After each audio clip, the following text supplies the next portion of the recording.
This is solar install part 3 of my solar panels. I've got them all installed now.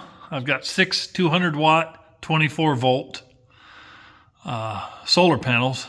I got 3 going down that side. I've got 3 going down this side.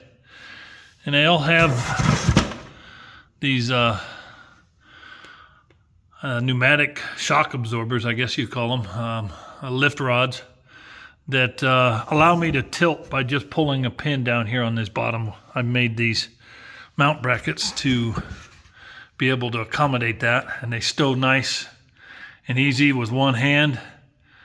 So the next thing is to get wiring done. I've got some combiner boxes I ordered yesterday online, and I looked at the status of them today, and it says they were closed due to weather.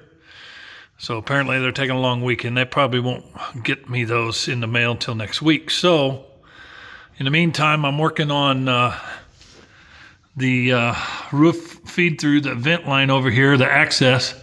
I bought a new vent cap and drilled a few holes in the side of it, and I ran that 6 AWG wire up through the belly, through the main cabin. There's a center post where all the wiring chase comes up into the ceiling, and I just followed that up and brought that out onto the roof. Took that old cap off, bought a new cap to put on, and I'm going to have 2 parallel strings going down to 2 charge controllers.